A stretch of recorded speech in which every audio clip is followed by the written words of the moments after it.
The Vice President and Second Lady still vote in Indiana, even though they live full-time out in Washington. Our own Steele takes a look at why the Pences and many others have been voting that way legally for years.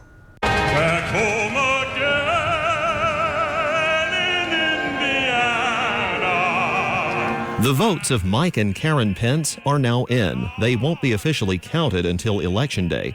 But you may be wondering why they still vote in Indiana when their full-time home is here. The Vice President's official residence at the Naval Observatory in Washington. The short answer is a lot of people who live in the nation's capital have voted in their original home states. Former Indiana Senator Evan Bayh lived and worked in Washington for almost 6 years after he left the Senate, and there was some controversy when he decided to be a Hoosier again, coming home to run for the Senate in 2016. He lost that race to Todd Young. Dick Lugar served 6 terms in the Senate. He lived full-time in the D.C. suburbs of Virginia. However, he always came back to Indiana to vote. He was criticized for that by the man who eventually beat him in the 2012 Republican primary, former state treasurer Richard Murdoch.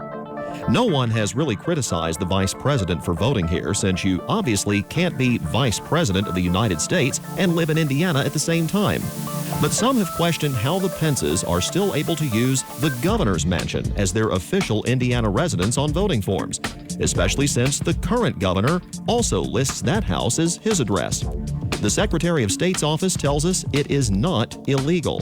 They pointed WRTV to this part of Indiana state law that says you do not lose residency by reason of your absence on business of the United States. So far, no one has challenged the Pences' use of their former address, and as we saw, their voter registrations in Indiana remain active and valid. Working for you, Steele, WRTV.